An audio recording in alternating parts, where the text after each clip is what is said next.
ladies and gentlemen, after this one, we are going to need 2 weeks off because, man, what the hell's going on with this software? Man, but needless to say, yes, I messed up. All my fault. But needless to say, we are back. We're still missing Retri, though, which I hope we'll get him on in a minute. But yes, microphone check 1 2. DM just in case he left. I will. I'll send the link in the DM right now, just in case. But ladies and gentlemen, if you can hear us, microphone check 1 2. Paris Lily, sir, let's hear you speak. Hey, good morning. There we go. Excellent. I apologize. This is what happens, ladies and gentlemen. This is what happens. It is what it is. But yes, we are back. This time we are without the crazy software, which tends to work well when it does and then turns to hell when it doesn't. But hey, we're going to keep it moving. It's fine. While I get Retri back in here. Before you get started, Kay, just the way I'd like to do this, I would like, if you feel like it, Paris, give your opening statement of your premise. I'll give my opening statement, and then we can go back and forth. No. Okay. You're not making, that's called a setup, and he is smarter than that. On how to look. Let me know when we're ready to go. I have something to say. Okay. All right. Go for it. Okay, if you want to, you can grab my image and drag it over everyone's is, so you can put him up top with the host. There you go. Let's go. So, Mr. Everborn Saga, you know what? While we work on the background, he said Retri got darker. Stop it. Someone saying my audio is low. We might need to. Yeah, I hear you fine as well. I don't know. And this is all StreamYard. So if your audio is low, please update your audio. But yes, Retri joins us as well. Thank you, Retri. Thank you. Paris was low. I was checking out on YouTube. He was low through my headset as well. So really? Interesting. Okay, so you guys may want to go in there. It's and weird, do dude. Like I hear him great in here in StreamYard, but out there it's really low. Interesting. Yeah. That's weird. Okay. It was for me at least. That is very strange. Yeah. Let me see. My mic up. Is that better? Please chat. Let us know if it's better. I will adjust his microphone in the background. I'll turn him all the way up. They're saying sounds good to me. Excellent. Okay. Well, I turned him all the way up, so you guys calibrate and let me know. So, okay. All right. So I guess because we had no choice but to switch the show, and the show is now the sports debate, clearly, because we can't have any other conversation until this happens. So, Everborn Saga, you started a storm of some sort. Why don't you start to frame this thing and then let's get into it? I don't want to frame it. Can I say something first? Please, Paris, go ahead. Yes. First and foremost, the only reason I'm here, stop DMing me this stuff because you know I'm going to respond. And this is what started all of this. If you didn't DM me that, I would have never responded. And there would have been all that nonsense on the timeline yesterday that now I got to be here to respond to. But please. So what you're saying is he triggered you. He trapped you with his trap card. He triggered your trap card. Yes, everything is proceeding according to my master plan. Excellent. Okay, so go ahead, everyone. The thing is, I am the point of the question that I posed. Well, pose the question first because not everybody saw the question. Right, pose the question. What I am saying is sports fanaticism and video game fanaticism comes from the same place. It is the same thing. And I had defied anyone to explain to me how the fandoms are different. That is your basis of your argument. Okay. There are a lot of people that will look at video game super fans and they will say, oh my God, these are grown men arguing about these things. Why do they care so much? All those things. And me, as someone watching from the outside who doesn't look at sports, I see people arguing about sports. I see fights breaking out at sports games. I see towns getting torn up. And it all comes back to people being fanatics about something. I've been in Rome during the World Cup. Oh boy. World War freaking 3. I just don't think there's any delineation from me who likes to pick up a controller with a joystick and someone who likes to watch people in tights put the bouncy ball in the hole. It's the same thing. Millionaires in tights. We can say, well, it's different because it's a game being played, but that doesn't work for me because those people will argue about why did this owner do that trade? Why did they look at this? Who came in that draft? Oh my God, LeBron is leaving Cleveland. Oh my God, LeBron is leaving Miami. I'm just talking about this from the outside, and you see people go crazy. You see people, which we just did, $500 Everborn. jerseys. We just did burn that them, too. Right? We're Right. super massive. We just did it with the CEOs. We just talked about it. And Same thing. And this is the thing, right? They talk about the finance of it. They talk about things that do not affect them at all. So if you can pick a side and root for a team, you can root for whatever your favorite brand is. It's the same thing. It is all branding. Sports is designed just like video games are to separate the money from your wallet. They're entertaining you with something. So I'll start with that. Paris, tell me where I'm wrong. So when you have to have a whole bunch of words to get your point across, you don't have a point. And No, I said it at the beginning. Sports and video games are the same thing. No, hey, I let you talk. I let you talk. This is my turn. That's my bad. And the person that's saying that Everborn is cooking me, how the hell can I respond when he was talking for like 55 minutes? I can't respond. Okay. I'm going to start this off by asking you a question. And this is my entire point that I've been trying to make. So you compare sports to gaming, right? Right. Sports fans to gaming fans. So my question to you is, should I be rooting against God of War because it's on PlayStation, or should I be rooting against Halo because it's on Xbox? You shouldn't, but okay. I am saying okay. That's what I want to hear. That's all I want to hear. Sure. You shouldn't. Sports. I'm a Lakers fan. When we play the Celtics. Do you live in California? No. Stop asking questions. So let me say what I'm saying. All right. Okay, go ahead. Yes, I live in California. I live in San Diego area. Okay. I'm a Lakers fan. When we play the Celtics, we just played the Celtics, right? Mm-hmm. As a fan of the I didn't watch it, but yes, I'll take your word for it. But here's my point. As a fan of the Lakers, shouldn't I be rooting against the Celtics to beat my team? Should you be rooting against the Celtics to beat your team? If we're playing head to head, shouldn't I be rooting for the Celtics to not beat my team? Why are you rooting for a team to begin with? It's because I'm a fan of the team. I don't think so. See, you're coming at this. You're coming at this with the argument that you don't watch sports. Clearly, sports is massively popular. We understand that, especially the NFL, as an example. Globally, soccer, obviously, or football, however you want to call it, globally is massively popular. So it's not crazy to be a fan of a team. When it comes to sports. Gaming, technically. No. But you're missing my point about gaming. My point about gaming is PlayStation isn't a team. Xbox isn't a team. Nintendo, ColecoVision, they're not a team. You're a fan of gaming because you like certain games. My point, which is my response online, the mindless arguing over my plastic box is better than your plastic box. I won't cuss, but it's effing stupid. It's dumb. It is one of the dumbest things that I see online every day. No, hold on. Okay. You can compare it to sports all you want. But the point is, I'm a Tampa Bay Buccaneers fan. I'm a Tampa Bay Lightning fan. I'm a Padres fan. I'm a Lakers fan.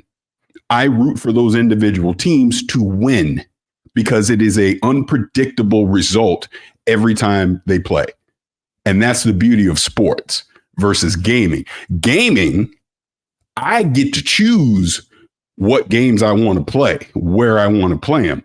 My point has always been, why do you care what someone else decides they want to play and where they want to play it? That's my argument.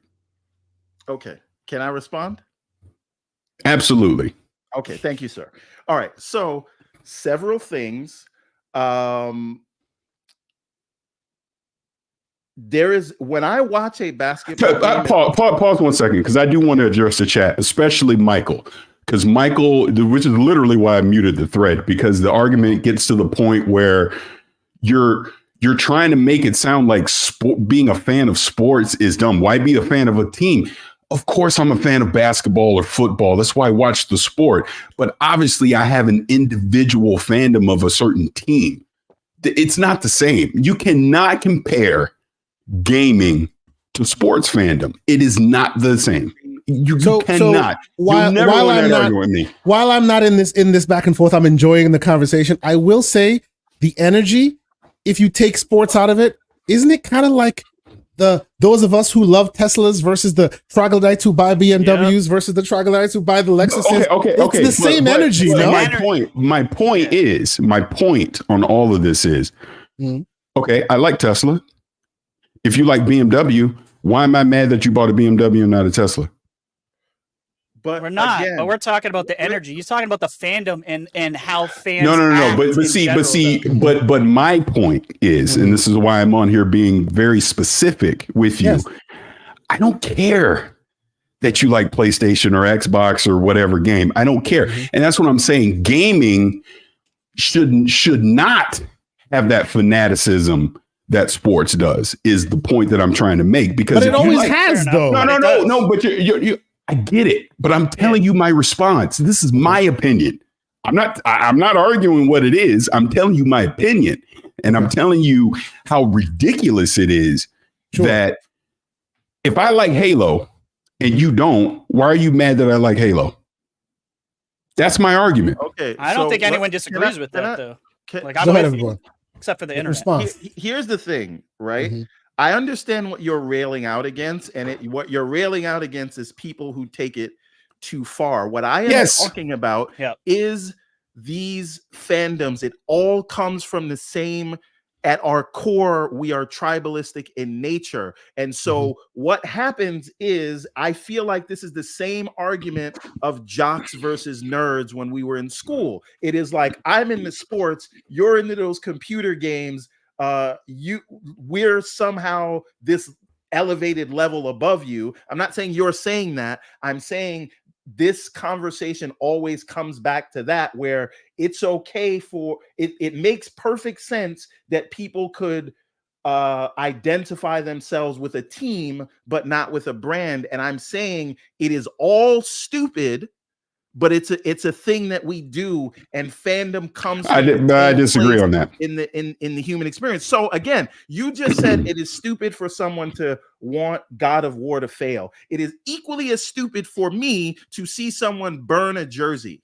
It's equally as stupid for me when a team. It's not my argument, punch a hole in a TV. Right. But that's not my argument, though. But I feel like you, in your argument, not you, but your argument is taking the worst of the console warriors and saying because of them, we can't equate these things. And we can. Because if we're going to take the worst of them, then we should take the worst sports fans also. Right. There are people that have but that's not how you presented the argument, though. You see what I'm saying? That's what was the difference. That was my argument. What is the difference? But you can't take one extreme and then apply it to the other extreme and then ask that question, because you're trying to make it sound. No. Hold on. Because you're poo-pooing sports in the same way that you're poo-pooing gaming in that way. That why are you a fan of sports? I'm a fan of sports because I love the competitive nature of it, and I obviously root for an individual team. Clearly, when they go out and compete against another team, I do not want that other team to beat my favorite team. Say that, though, about the back and forth between the two platforms. And again, I have no dog in the fight. Couldn't you say the competitive nature that you is the same thing like those two teams? My point on any level when it comes to that, not the extreme, on any level, why does it matter? So when it comes to gaming, because again, PlayStation and Xbox are not teams. They are brands that present you experiences that you want to enjoy as far as games go. You should be a fan of the quote unquote games, not the brand. And oh, by the way, real quick, before we continue, I put a poll in the chat. Gaming versus sports, are they the same?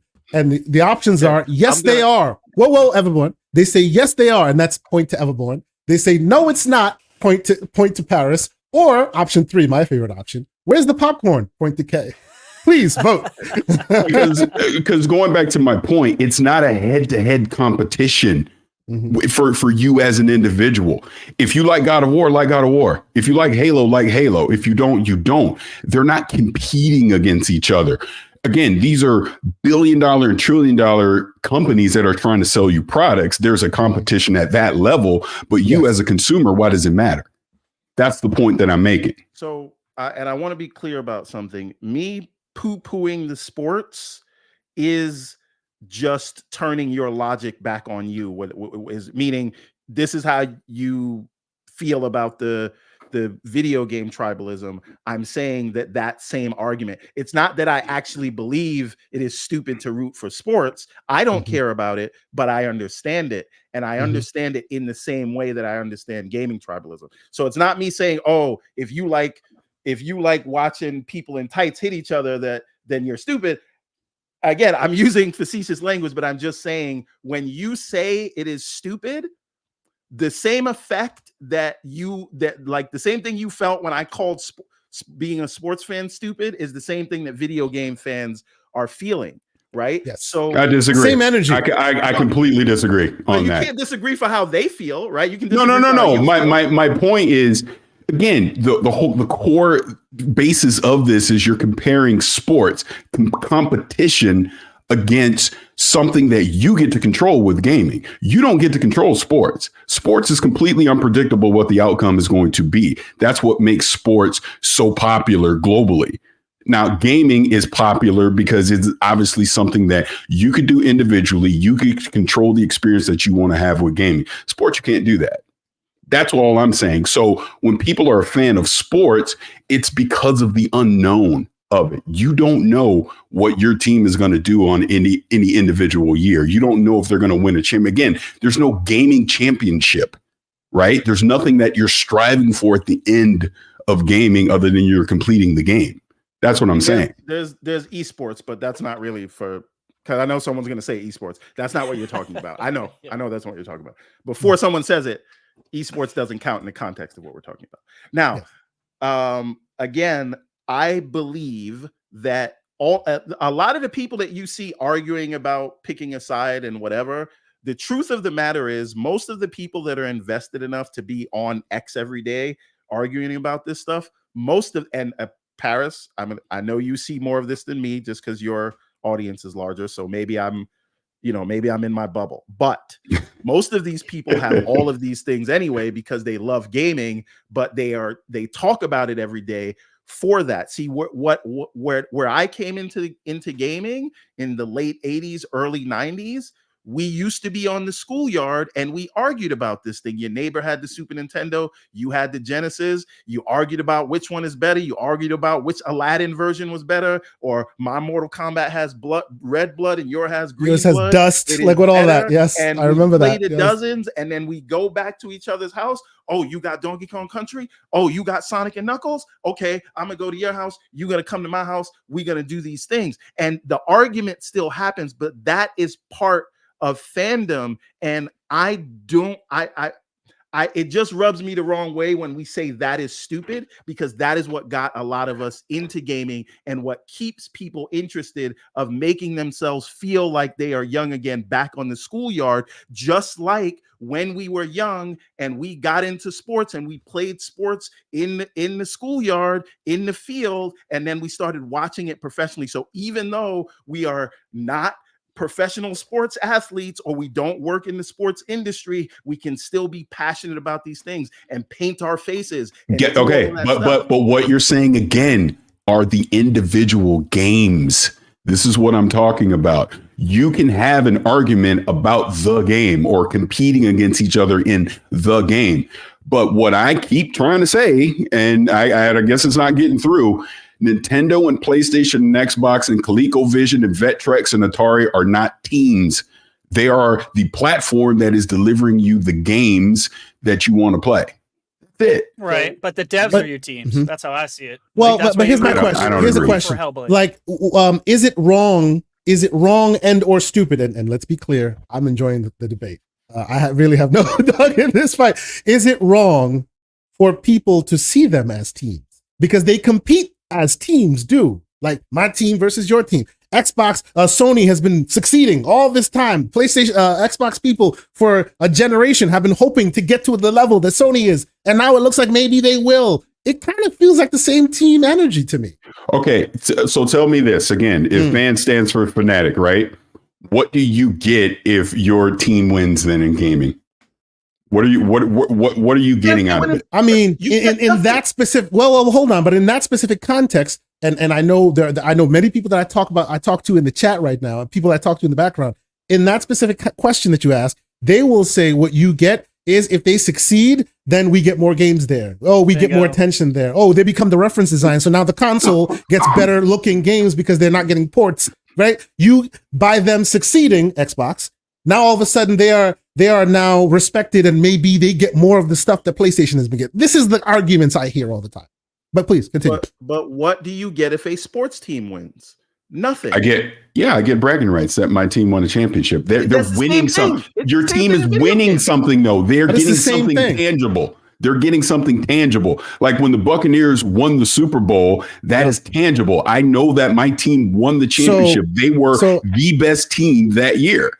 I hate to argue on Everborn Saga's side, but when Xbox wins this generation, maybe next gen they get Final Fantasy Remake. Or this is the thought process. But when you say win the generation, that will always be subjective. Of course, it is not subjective. It is not subjective when the Lakers win the finals. That's not subjective either, because you can tell the metrics by who won, by who becomes a reference design moving forward, and we all know PlayStation's the reference design.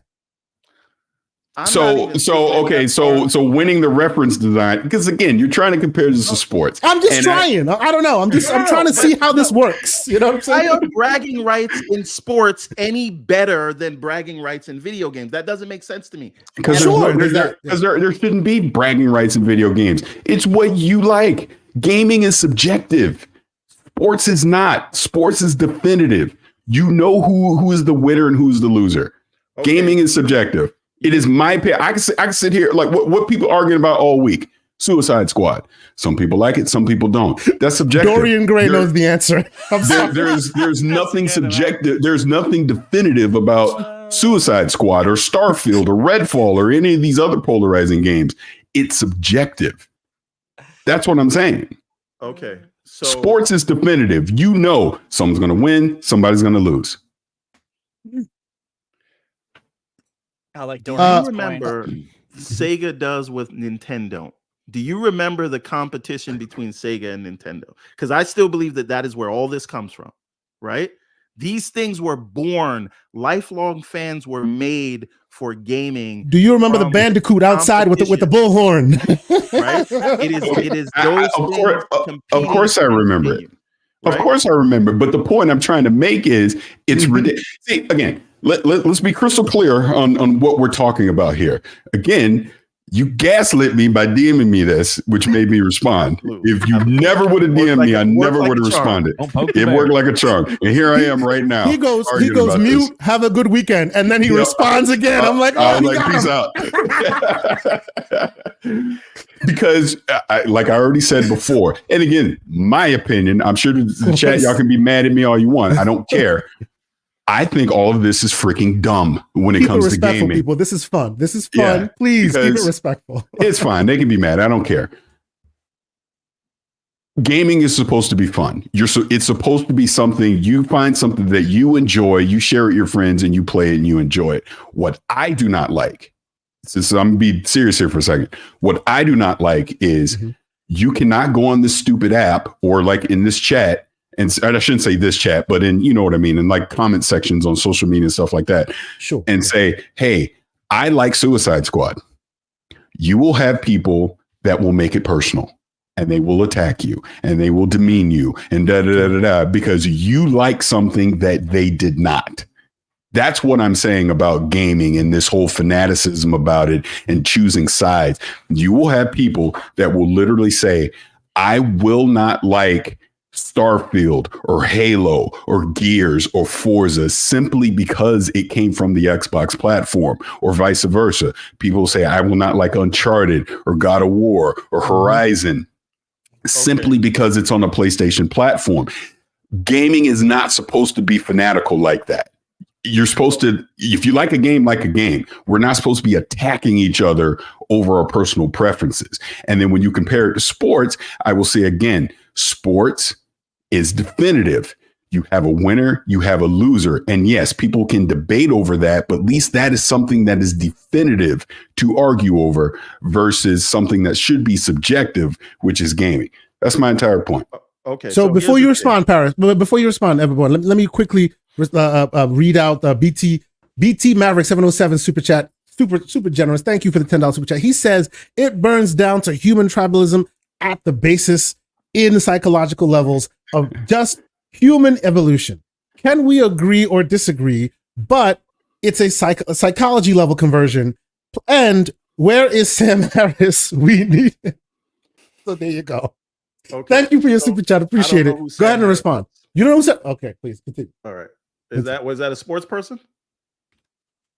Just continue. This is my level of understanding of sports. This is why when I'm looking at like sports people, like I do not understand why so many people hate Tom Brady. Okay. Right? I don't get why people hate LeBron. Right? I don't get it. He's not a sports person. He's a psychologist, but continue. Okay. Yeah. So but people will dedicate their entire online personas to hating on Tom Brady or LeBron James. Why? Because they're fanatics and they're no better than the people Paris is talking about in video games. Those are just people doing that. Those are the bad eggs that do that because, again, they are fanatics. They obsess over these things and it comes from the same human place. And those fans are no better than the video game fans that do it. We cannot. So again, I disagree. You because you're into sports. That's why you disagree. But that's why you are saying what you're saying because you are not into sports. And again, so like for me, it doesn't matter who wins the Super Bowl. I'll watch it.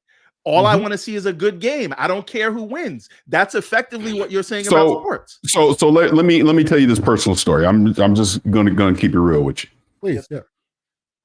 So growing up, I'm from St. Petersburg, Florida. So I have my entire life, I have been a fan of the Tampa Bay Buccaneers, right?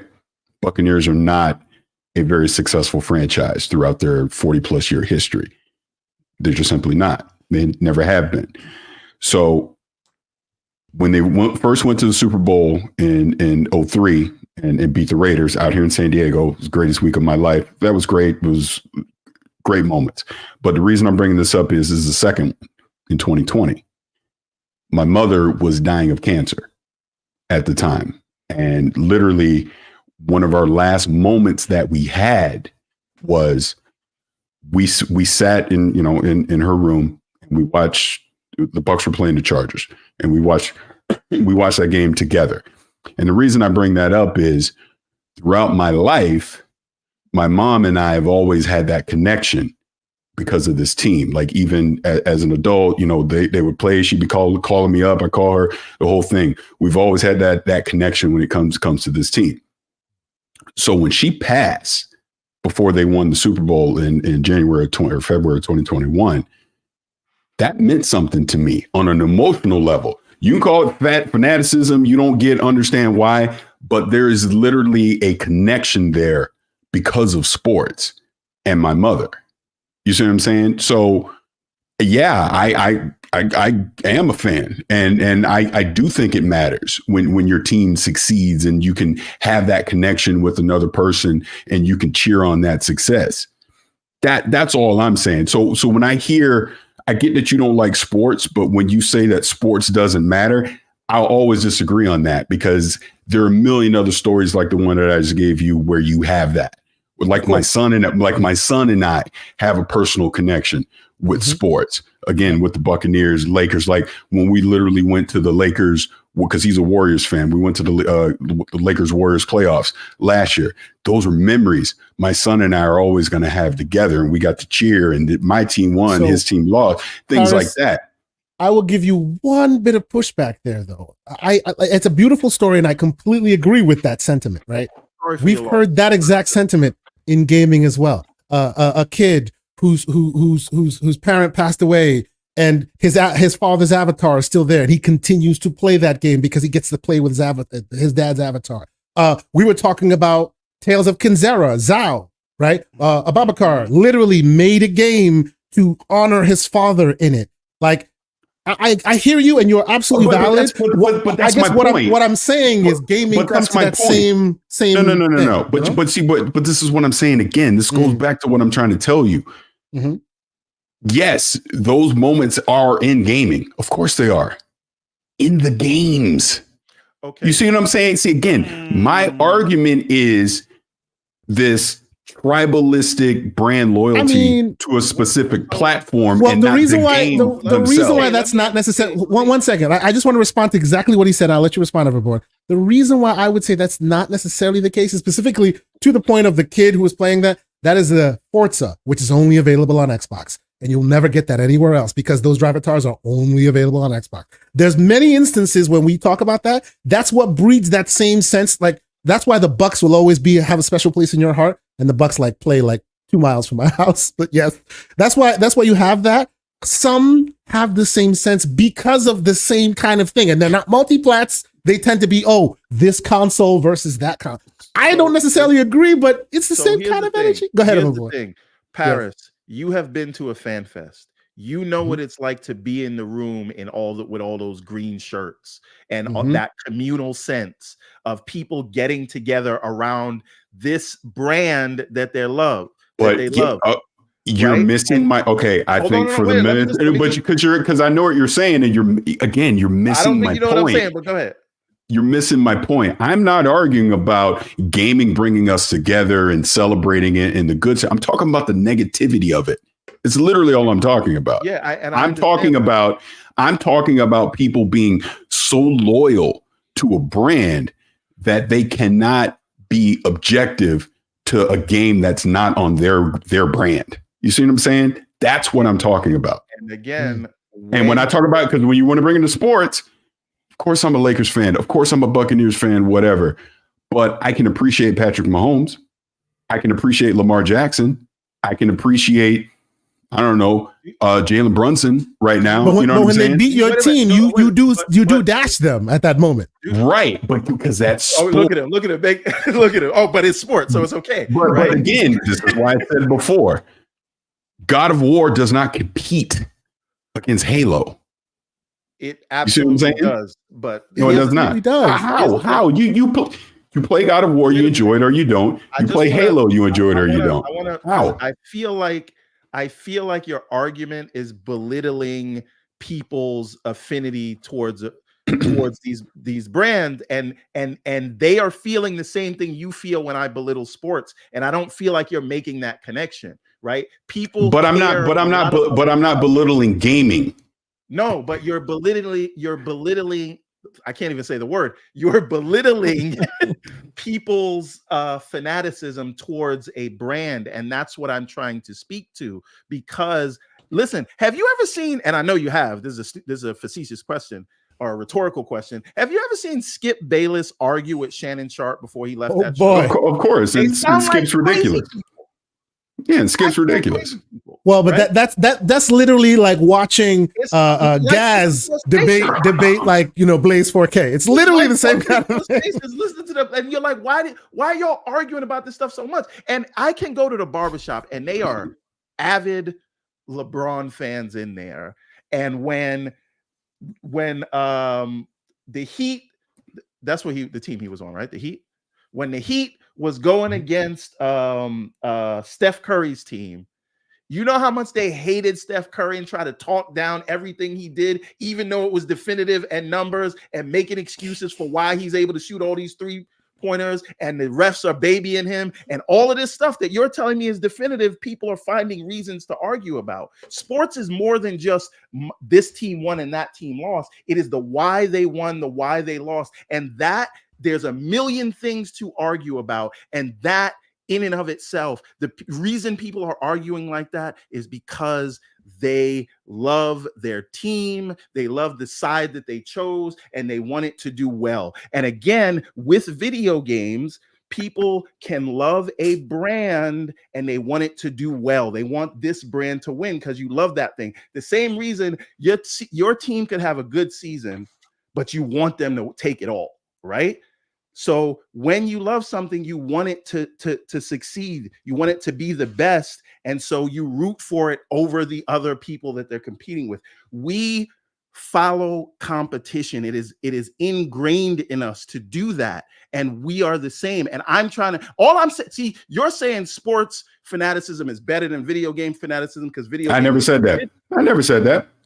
I just said they're not the same. That's all I said. That's all I've said. They're not the same. You're saying you're basically saying you're saying that sports fanaticism is accepted while gaming fanaticism shouldn't be. I didn't say that either. Harris, you are doing this, right? You are saying video game fanaticism is stupid. Those are your literal words. And then because that's what I personally feel. Okay. Yeah.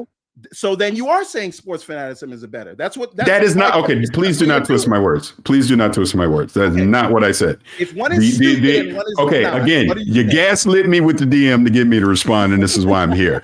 My point has been and remains that they are not the same. That's all I keep saying. They're not the same. Really close. If you didn't have that second part, one is stupid, we wouldn't even be debating right because now. I gave you my personal opinion, but I'm still telling you they're not the same. My personal opinion, of course, all toxic fandom is dumb. I think all of it's ridiculous. I'm not a toxic person. I think logically I can be reasonable. I can be rational. I can cheer for my team. I can be upset when they lose. But that doesn't mean I go and attack a Knicks fan or a Celtics fan because they're a fan of that team. That's ridiculous to me. Right. Which is stupid. You don't, but a ton of people do. Just like the video game industry fans do.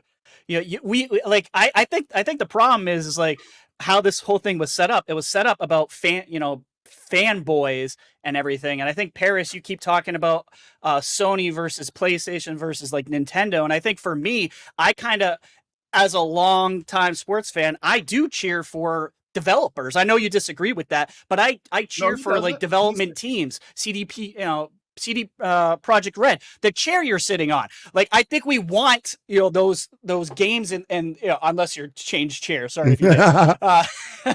But I think we want these guys to do good and some people want the other side to do bad. I don't agree with that. I don't agree with like attacking the other side. I think most of us agree that that's stupid, but I think it's more of the mentality of these fan bases that I think Everborn were saying are so similar. And to that point, I completely agree.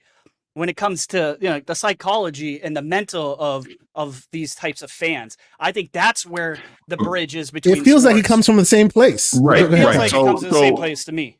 So let me say this, because I think we can all agree that the extremism in any fanaticism is unwarranted. 100%. Of course. We agree on that. Absolutely. What I keep trying to say is, and obviously it's getting lost in translation, is the extreme fanaticism that comes from gaming. When you compare it to the extreme fanaticism in sports, I just feel they're two completely different entities. That's what I'm trying to say. Right. And we agree to disagree. Whereas with gaming, again, this is how I think it should be. It should be. Yeah. It should be. If a game's good and you enjoy it, go play the game. Don't worry about what platform it's on. If you can afford to do it, you do it. That's fine. But I'm not going to downplay a great game just because it's not on my favorite platform. That's the point that I'm trying to make here. Whereas with sports, I'm going to root for my team to always win. I'm going to root against the team that could prevent them from winning. That is sports. And then you obviously in sports, you have the individualism, like you're bringing up Steph Curry and the threes and, I think he's better than LeBron and the GOAT debate with Jordan. And you have all these things. I understand that. Yeah. But all I'm saying is when we talk about the extreme side of game fanaticism, of being a gaming fanatic, however you want to say it, I don't think it should come down to, well, I can only root for this brand versus I'm rooting for great games. So if that makes sense, I'm trying to say. And I agree with you. The thing is I think I agree with let me say this last thing. Let me say this last thing. Just to be clear, I've been doing this a long ass time. And I've even saw people in the comments yesterday, well, you're on an Xbox podcast. How can you say blah, blah, blah? Sure, I'm on an Xbox podcast, but if you paid attention to anything that I've done over X amount of years, I talk about gaming, great games. Of course, I have Right. a certain bias towards Xbox because Xbox is what got me into this. And obviously, I do root for Xbox as far as an ecosystem because I like the services and the things that they do, right? And obviously, some of the franchises that have come out of that, of course. But that does not mean I'm not a fan of Horizon Forbidden West or God of War or Super Mario Wonder or Sonic. But Paris, one thing I will interject. One thing I'll interject. Yes, and I appreciate that. Well done, sir. One thing I'll interject, right? The reason why I can stay removed from this conversation is because, like you in gaming, right? I have always had the option to play wherever I want. So whenever this back and forth comes around, I really just look back and just let y'all debate.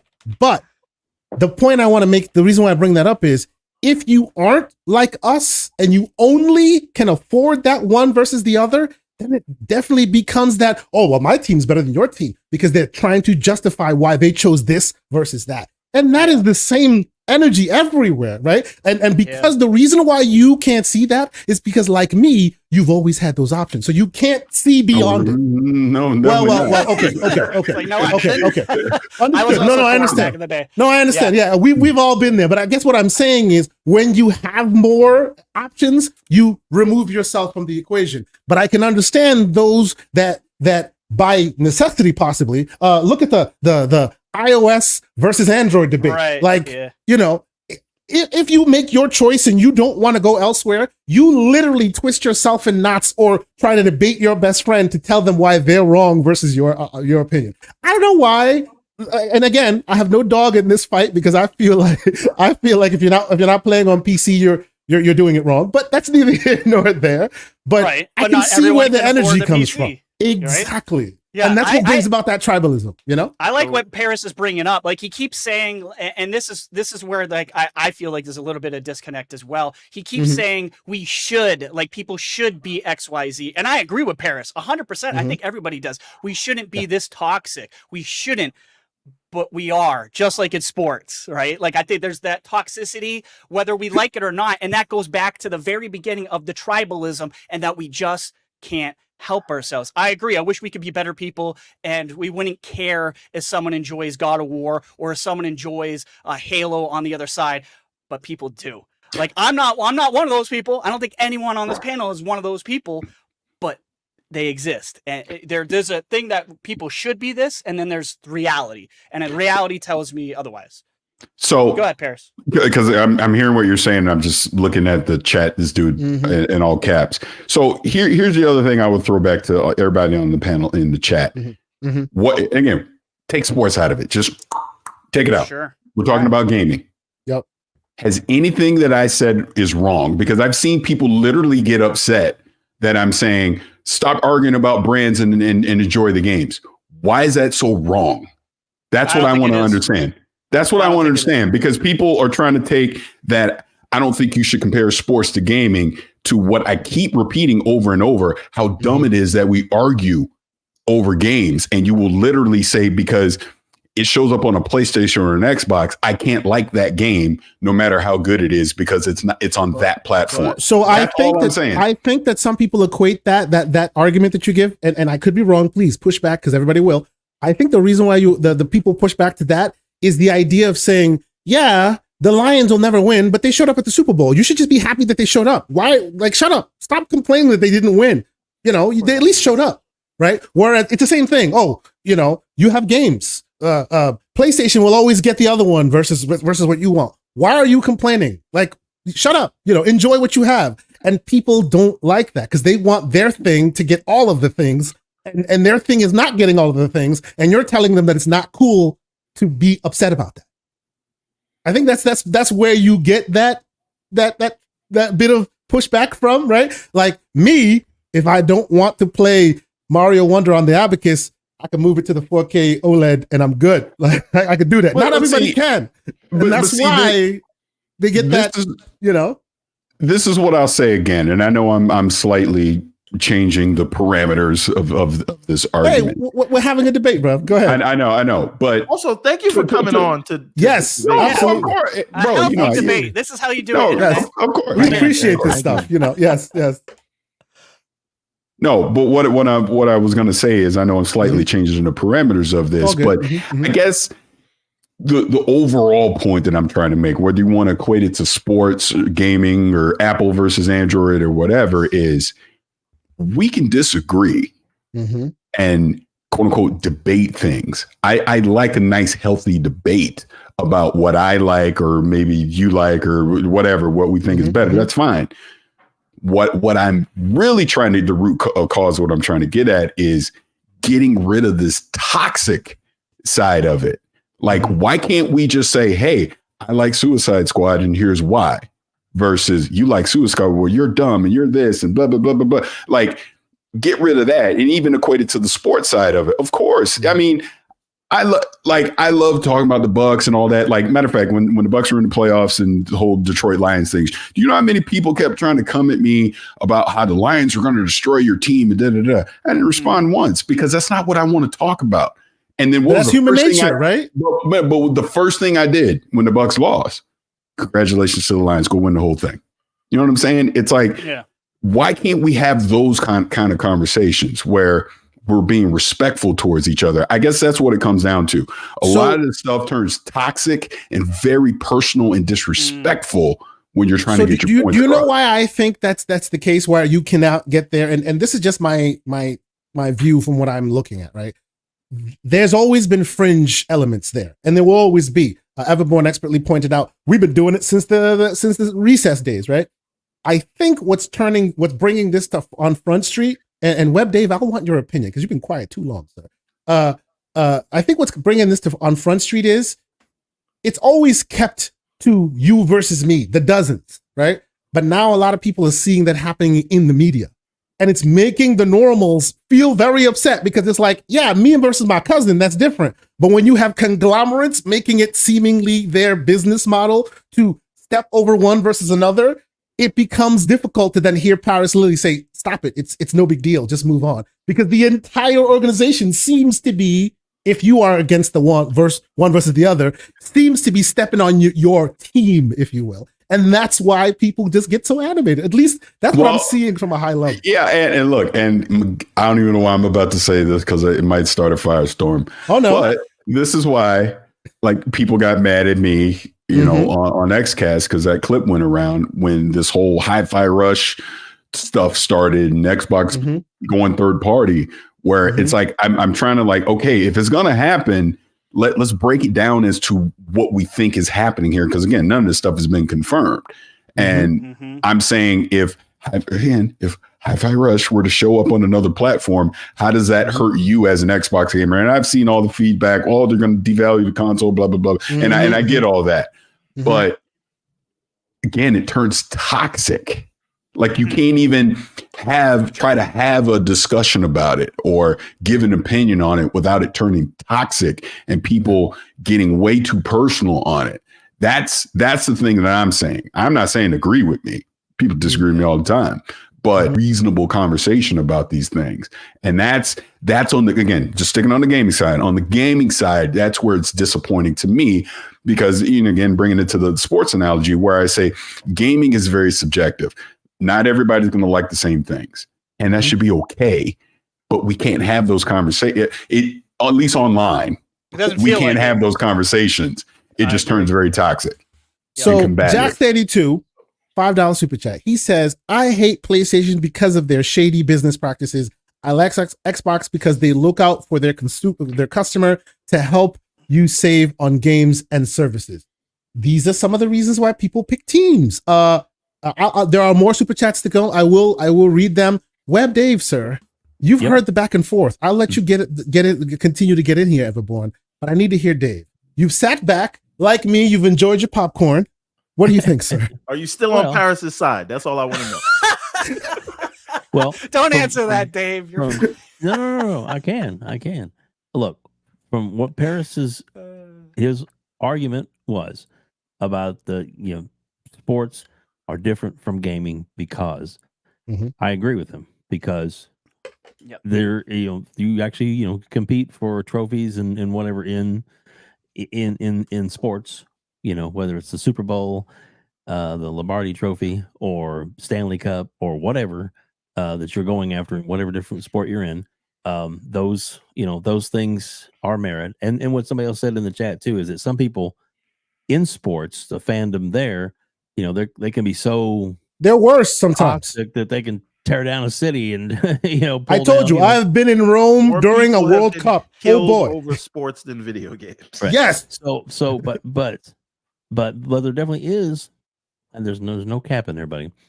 There is no different section, as far as sports. I mean, look, for gaming, I prefer the Xbox. I love their ecosystem, and I prefer it. And we talked about this when we did our interview. I prefer that platform because of what it offers me as a gamer, as a consumer. Now, I own a PlayStation 5. I own all these different consoles. I own Steam Deck and the Abacus, and all this kind of stuff. So I get that. But what I like better is what I like better, and that's my opinion as far as what I like better. And for Paris's opinion, I absolutely 100% respect where he's coming from. And I think that, because a lot of people, obviously we're jumping on, we're having a good conversation. I just want to make sure that this conversation stays above bar, because we're all fans of what we're here on the show right now because we love gaming. Yep. And that's the bottom line. Whether it's dumb, doesn't matter what kind of gaming we like gaming, or we wouldn't be here. Absolutely. So, I don't know. And I don't know to if your I answered point, your question, but go ahead. No, you're absolutely right. To your point, we can analyze people's behaviors, we can analyze why, but we should not be the people we're talking about. We should not be taking it to name calling and ridiculousness because you don't agree with what is being said. That to me loses the thread, and then it becomes problematic, right? Now, we can tease it out all day, but let's keep it above board. Absolutely. And I'm going to speak for Paris, because we don't want to drag this up, or for anybody, but I know that Retri and myself have, been gone after personally in chats and stuff, and for whatever opinions we may have or whatever, and just because somebody doesn't agree with me on one thing or another, and that's fine, that's cool. But it's when they make it personal and they come at your family and your kids and all that kind of stuff. It's like, you have no idea who you are. And if you're that lost in that, I mean, and a lot of times it's because it's the platform. It's where there's no accountability. You can say what you want because you feel like you're safe. Keyboard you're Cowboys. Safe. Yeah, exactly. Roshan Eppinger, $2 super chat. I'm sorry. No. I was just gonna say Roshan Eppinger, $2 super chat. He says gaming has the same kind of touching stories, talking about the stories of connecting with your family with gaming, which we agree absolutely. But to Paris's point, beyond the touching stories, I can see the difference in making the designation between sports teams versus corporations. 100%, I get that. Yeah. But people's feelings of it make it the same, and I feel like that may be something that, whether we like it or not, we have to contend with, because a lot of people are moved in exactly the same way they are moved when a sports team wins and or loses. Exactly the same way, even though it's a corporation. I completely understand. Last thing I would say is I respect your opinion, Kay. I respect everyone's opinion, Paris's opinion, Retri's opinion, and my own, because they all stand for what we believe in and where we are, our characteristics, our characters that we are as people. And so go ahead. No. Please continue. No. And I think that to me, it's just an important thing to remember. I love this conversation. Absolutely love it. And I would have it all day long, every day. As Retro would definitely quantify me on that. Yeah, I love getting dirty. I love getting messy. But when it comes down to it, I have the utmost respect for everybody on this panel and for everybody in the chat that is playing fair. Now, not everybody does, but like I said, it's that's just me. Okay, so I see something in the chat that I just want to clarify, because I know this is not true.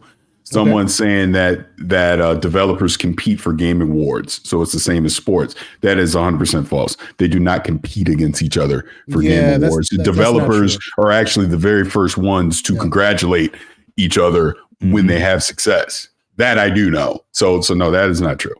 I mean, you've seen Bill Spencer jump out and praise Sony on certain game releases, and hey, man, great job. And you know why that is because if it wasn't, why you coming at me, Pixelbit? If it wasn't this is the one I'm laughing at. This is funny. This is funny. What about Team Ka versus Team Paris? There, Paris. Huh? What about that? well, we obviously know what's on with that one. Oh man. Pixel Bitch has a $2 super chat. Yes. Sports teams are corporations, my guys. It's a business. So, Indeed. And I see, Paris, I hear everything you're saying and I understand it, but I really feel like your real problem is not with the rooting for one side or another. I think it's with the toxic people, right? At least that's the way that's what it sounds like. Yeah, it seems that way. Toxic people exist in everything, right? And there is something about, and again, you can pick the medium that they choose. It is just something that people come together around. Like I could be I play everywhere, right? I got this stupid Oculus Quest 3 thing, right? I'm playing Sonic on my Apple TV. You know what I'm saying? I got 2 PS5s and Xboxes, all that. I play everywhere, and a lot of what's up? Go ahead, Paris. One, I have to interject. Just so you know, I had the Vision Pro in the cart with Apple Care. Oh no! Oh, you did not. Hey, you were that close. Hey. No. Hey, this morning. This morning. Here's the thing. Did you do your? Did you hit the line? No. Hold on, Paris. You are going to try it on Monday. Yeah, I'm too. I think it might be back in the cart. Right. So the thing is,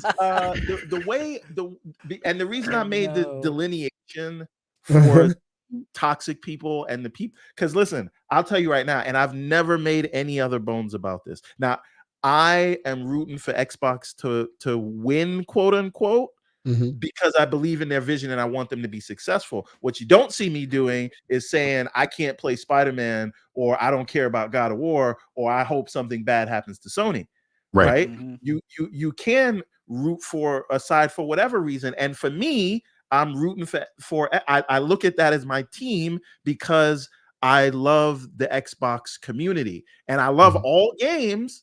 But I hope that, because I'm tired of seeing Xbox be like the whipping boy in the media and all those things, and I want what their vision of playing anywhere and that whole cloud thing and everything they're trying to do and Game Pass. I believe in that, so I want to see them be successful, and I love being around this community. And not everyone is like that, so I don't think they should all be lumped that way. Not saying you're doing that, but the toxic fanaticism, I think, exists everywhere. And again, the reason for my original question is because every time this thing comes up, and it's not just you that felt differently, Paris, every time this thing comes up, I get back to that feeling of jocks versus nerds, and people understand fanaticism for sports, but they don't understand it for video games. And that's my whole thing. And I just think it comes from the same place. And not everybody is toxic like that. Nobody likes those toxic people. Well, let me tell you something. Let me tell you something right now. I will be ignoring your DMs from now on. I'm not. Oh, that's messed up, son. Until I hit you with the right one. Yeah. So Neo Mental, shout out to the great Neo Mental, Mr. Boomstick's brother, Neo Mental, who's also become a channel member. Salute to you, good sir. He leaves a super generous, as his brother would say, $20 super chat and says a Sony game competes against a Microsoft game when they are on the sales rankings, when there's the Game of the Year awards, and brand deals, which is true. How is that not the same? These fans want their box on top always. It's the sentiment, right? I feel like the technical back and forth is true. They're not the same, but the feeling it gives the consumer and the community is exactly the same, right? Yes. And because of that, whether we like it or not, we got to kind of contend with it. And these super chats ain't stopping. Go ahead, everyone. Let me say just one thing real quick. Yeah. You know, a lot of the people that I see in this community, and again, I try not to interact with the people that are too toxic, but a lot of the people that I see not in enough, this community, even though they have a favorite, they still love all these games. They're still playing and enjoying the PlayStation games, even though they're an Xbox fan and rooting for Xbox to win. They're not rooting against PlayStation, right? A lot of people love the individual games, like you said, but they're still rooting for the brand that they like, right? And that's a lot of people. But see, I think I'm really. See, I look at the super chat and I'm not looking at it as God of War is a Sony game or Psychonauts 2 is a Microsoft game. I'm looking at it like, yeah, I want to see, God of War do great in the sales or Spider-Man do great in the sales so that Insomniac can keep making more great games, right? Same with Double Fine for a Psychonauts or something like that. And then, like, again, just talk about the Game Awards this year. This is why, like, when Alan Wake 2 got the kudos that it got and Sam Lake won the award and all of that, that helps Remedy get more people to go buy that game so Remedy can keep making dope games. Again, I bring it back to the games every time. I don't care about the brand. I care about the brand. I care about the brand in this sense. No, let me just say this. I care about the brand in this sense because I think it was Everborn was just talking about this. I want to see, like, Xbox as an example succeed because I like what they're doing with their ecosystem. I want to see that continue to grow and prosper. Yes. But at the same time, that doesn't mean I want to see PlayStation fail with what they're doing. You see what I'm saying? Sure. No, yeah, of course. 100%. And you know damn well that if Xbox like superseded and was like crushing everyone, you might not like who they become. So it's good to have that back and forth. Take it back to the ABK when all this stuff was going on. What did I kept saying the entire time? I was like, I don't like talking about this. And I go, we're hitting a red line with this acquisition stuff. Because I think I was on here and we're talking about acquiring Sega. And I'm like, nope, that's too much. You don't want these companies to consolidate this much. I personally feel moving forward, I do not want to see anything close to an Activision level type acquisition by any of these companies, because we need the Ubisofts and the Devolver Digitals of the world and the EAs of the world to succeed so we can continue to get these great dope games, right? Instead of, we over budgeted for this, so now we got to cancel this project or I don't want to see that. I want to see as many dope games come out as possible. Andrew Wilkins. Andrew Wilkins. Go ahead. Yeah, I was about to say. He had a chat before that one. Oh, okay. And he said, I just want to, let me give him his moment of fame. And also thank you for the super chat, Andrew. Absolutely. He said, Everborn admitted I was right on Weapon Wheel podcast, though, and Boom Fraud went on Weapon Wheel WWP. I'm assuming that's Weapon Wheel podcast again, and lied and said he wasn't an Xbox fan. Watch that episode. I remember very specifically being on Weapon Wheel podcast and said the same thing, that I'm an Xbox fan. But sure, maybe this is some of what Paris is talking about. All right, let's read his super chat. Andrew Xbox Wilkins, $5 super chat. Yeah, go way ahead. more juiced and toxic than sports fans. Not the same. You have receipts. Have Xbox fans ever torn down a city, sir? Yeah, have people died because Xbox fans are not happy? Because I don't think that's ever happened ever. But I can show you many of sports fans that have torn up cities because their team didn't win. That is a reach, sir. I apologize. I appreciate the support, but that is a reach. It indeed is. You know, I think we can agree on this panel, Paris included. Can we agree that the extremes of sports fanaticism can be a little worse than the extremes of gaming fanaticism? Yes. For now. There you go. Yeah. For now, he says. Good hedge. Good hedge. Wait till next Game Awards. Wait till next Game Awards. BT Maverick 707 with a $10 super chat. He says, let's not forget where the conversation came from. It's not whether it is sports and gaming are the same. It's the tribalism. Agree with it or not on how stupid it is comes from the same place. That's what I'm on that. I agree. That's what I'm with you, Maverick. 1,000%. That's where I was trying to get back to. But he's not stopping there. He drops another $5 super chat and said, and says, let us also not forget how many people rooted for Starfield to fail before it even came out because it was an Xbox exclusive. I'll leave that one for somebody to respond. Yeah, that's what we don't want to see anymore. We don't want to see that BS continue to happen because it's stupid. Just like any new, I'm clearly an Xbox guy. I have a show based on Game Pass, but that doesn't automatically equate to me hoping that the next God of War, the next Spider-Man automatically fails. To me, that's stupid. And if you want to unfollow me for that, go ahead. I don't want Sony to go away because when competition goes away, the other side's just going to increase prices and they'll find a way to bend you over and screw you. So no, look what happened to Sony. We want we want all of this, competition to stay, and we shouldn't want the other side to fail because again, those are also people's lives and jobs too at hand. So Splendiferous is forcing me to say something I really don't like to say, but okay, $2 super chat. He says Everborn is right. Is always right, which is just ridiculous, bro. You need to give me more super chats for that one. Everborn is always right, bro. Is that your soccer count, Everborn? So in Sonic, fall in line. Okay. Yes. You hear that, Paris? 2 more, and then we'll continue. Infinite Umbra, salute to the good man. $10 super chat. He says, shout out to all my brothers on the panel. Love the debate. I largely see it as Everborn sees it, though I understand some of the views from Paris, but it is what it is. The Lakers suck. He says that as a Chicago brother, so you know what he's coming from. His bias is showing there. Salute to you, sir. Go ahead. I know you have a response, Paris. I see it in your face. Go ahead. Nah, I'm not going to say nothing. Just we'll talk in DM. We're talking to DM. Ooh. All right. Well, and then there are 2 JD Gamer super chats. Brother, too generous. $20 super chat. He says, math works if you discount an item by as much as 30%, but then have revenue grow by 5%. It means MS that your unit sales increase as much as 50%.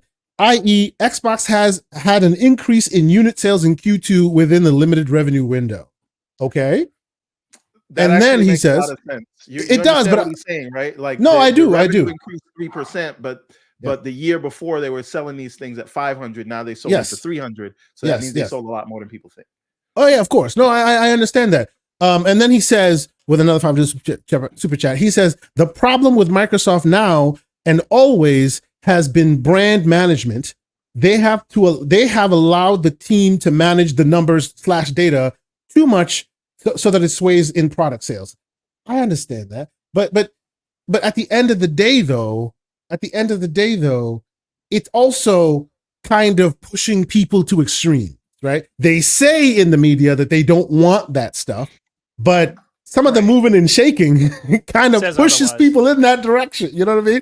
And Sony, and please forgive me if I'm wrong here, Sony has never made any qualms of doing that. They are so much that way, but it's their business model. They've always been hey, look at us, we are greatness, right?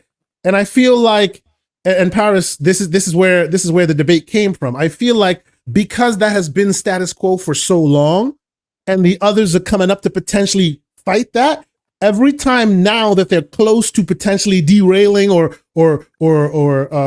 dethroning the king, and people go, oh, stop it, let's move. People get mad and go, well, why don't you want them to dethrone the king? Right? That's where people start that debate, right? And I personally don't see any moving and shaking in that department. Like, I agree with you by and large. Hey, you like the game, you play the game where it's played. It shouldn't be a big deal, right? But that's my perch. It always has been my perch. And me and Everborn, we debate like this, like on phones. My wife is like, are y'all okay? We debate like this all the time. But I'm coming to understand why I am not that way. I'm trying to understand that some people are that way, and whether you like it or not, it's just something we have to contend with, right? Because one thing I will say, to Everborn's point, the moment you bring up sports, you do see it changes the equation a little bit, because people who would otherwise wholeheartedly agree go, well, but actually, and I'm just like, but it comes from the same feeling in your soul, though. You really want your team to win. So do they. Why is that, why is that different? I don't know. But please, Everborn and or Paris, disabuse me of my notions. I'm open to that. What do we think? No, I think we've said what we're gonna say on this. Okay. And I understand where you're coming from, Paris, and I hope you understand where I'm coming from, whether you agree with me or not. No, I do and I don't. Exactly. That's fine. And by the way, and Don't leave likewise, it like that. ditto, right? Ditto.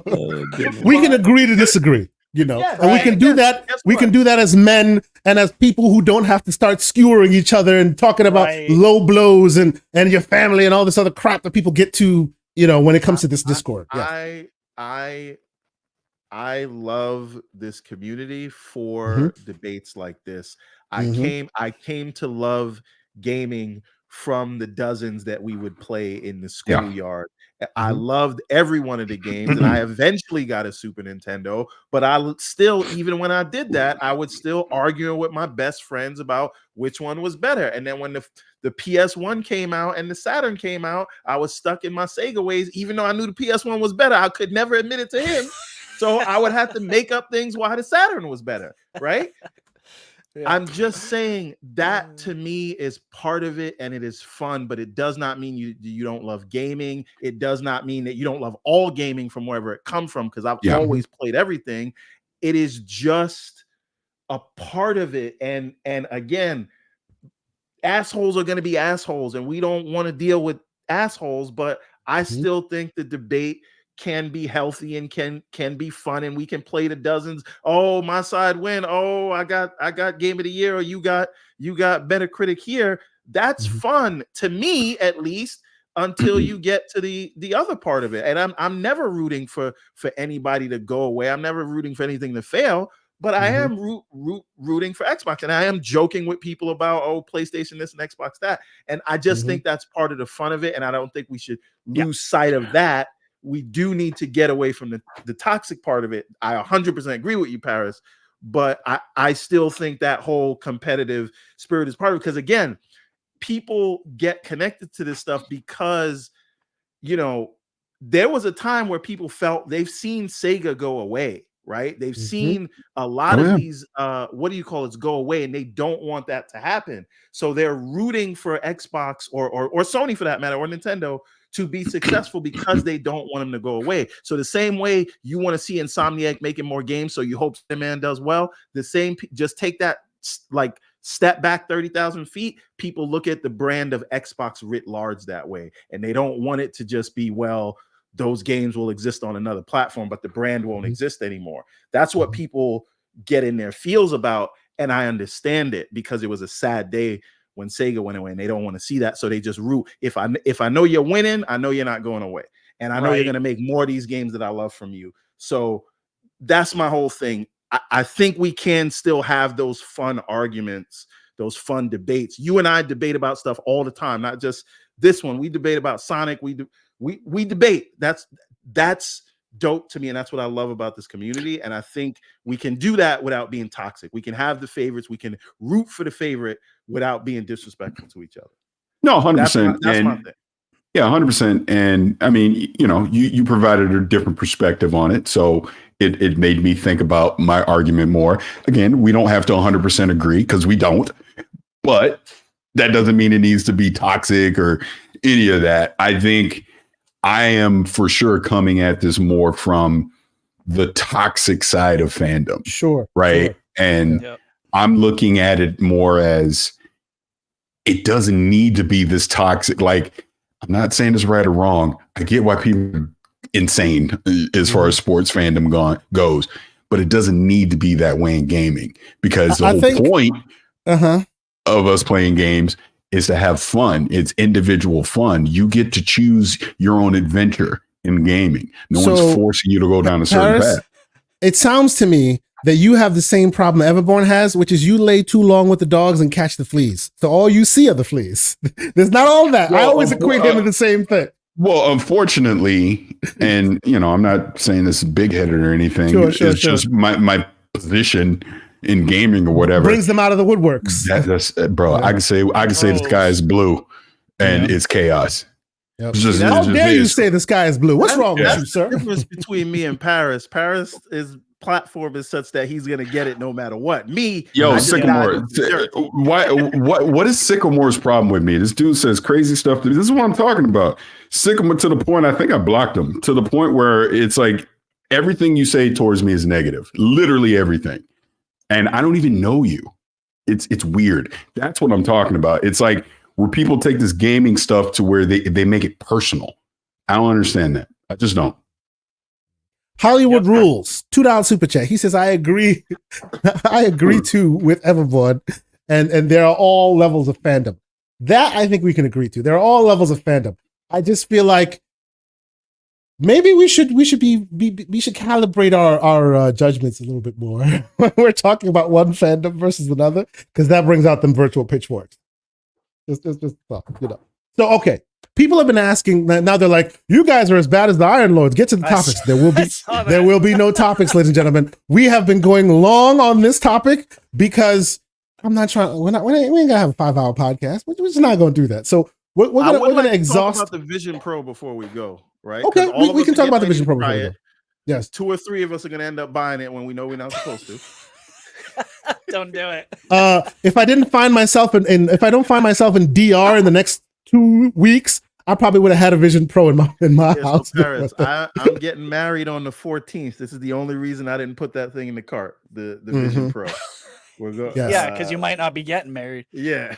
Yeah. Yes, That'll be like grand opening, grand closing. Right. So before we and we're gonna have tech chat real quick because there's some interesting things there. Let me exhaust the super chats because there are about 6 of them that I want to button that up with. I appreciate you guys so much for all the continued back and forth, and then we'll talk that real quick before we get out of here. So JD Gamer, he is prolific this morning. He says $5 super chat. Operations and sales are equally important, but when you allow operations to have more control than the sales units, then it makes it impossible to sell it. He's really putting some thoughts into here. And he also says, $5 super chat, he says, Xbox as a brand is different than any other brand that Microsoft has in their stable, in that it is not a utility product. We only play games because we want to. Yeah, that is a point. And I guess that speaks to why people have a sense of ownership or loyalty to it, because it's their consumer brand. This is my baby, my Xbox, right? So then when people maybe are seen to potentially dash it, then that's when the pitchforks come out. BT Maverick 707, $10 super chat. He says, also, thank you, Paris, for jumping on. I appreciate the honesty and the journalistic integrity-like approach. We need more people in those. We need more of those people in our industry. And thank you. I'm a big fan. I think we say here. Thank you, sir. We appreciate you coming up here and taking all this smoke from all these people. JD, he won't quit. He says with another $5 super chat, because we only play games that we want to and on other platforms that we want to play on, it means that we need to be sold different than Windows or Azure. Yes, there's the emotional hook, right? Because it's not a utility, because it's something that you are brought to because you want to be there. And then his final $5 super chat, he says, the value of a brand is what the consumer says it is. And brand management is why Apple can charge what they charge for a 3-year-old tech, plus Lenovo, LG can't sell their phones. Yeah. He's basically saying it is part of the manipulation to get you to buy stuff. And the minute you take that manipulation away, they're not selling stuff anymore. Stop wasting all your money on us, sir. He drops another super chat and he says, all your money. What's wrong with you, man? He's getting married over here. He's like, keep going. You know how much this wedding costs? Yes, I do. Thank you, No. JD Gamer. Thank you, sir. He says, enough out of super chat. He says the danger of poor brand management is that Xbox could have a superior product, but only be able to charge flea market prices. # protect the brand. That's a very good point. Yeah, and I've heard many people in our Discord be like, I want the third parties there. I want everybody to be there. And if they take everything everywhere, then all of a sudden the third parties will have no reason to be there. Right. And while, we don't know, I see that argument. Whether I agree with it or not, it is a valid argument to make. Jay Rembrandt, $5 super chat. What is all this, man? And he even got the kufi on and everything. He says, Everborn is right. I don't want my favorite platform to go away, Xbox, but I also don't want other platforms to go away either. We need competition. And Jay, on that, I 100% agree with you. I 100% agree with you. Go ahead, to that point, because I know a lot of what's happening right now in the Xbox community is, uncertainty with all these rumors about a hi-fi or a Sea of Thieves going to other platforms. Anything that's just going to open the floodgates that all the games are going to go to other platforms. So Xbox is going to go third party. Satya Nadella himself said something, I don't know, this was a couple years ago. One of his biggest regrets was getting rid of Windows Phone. Yep. Because they no longer had a hand on the wheel and they were at the mercy of basically Android and Apple now to deliver any of their products. So I say that to say this. I don't know nothing. This is my opinion. Xbox, regardless if you start seeing certain games go to other platforms, they're never going to take their hand off the wheel when it comes to hardware. I agree with that. They're not going to do that. So I think when people worry about there's no longer going to be value with my console, they think they're not going to have exclusive games. Their perfect darks of the world are going to remain exclusive, right? The Gear 6s, the Halos are going to remain exclusive, but you are going to see certain games wind up going to other platforms, but they're still going to deliver Xbox hardware. They're still going to deliver those services to you to, quote unquote, give you a reason to want to invest into their ecosystem. My personal opinion, I know nothing. Maybe one day in the future, I might get lucky enough to ask somebody in leadership this exact question and they can be definitive, because I do think that's one thing they need to do here in the first half of 2024. Excuse me.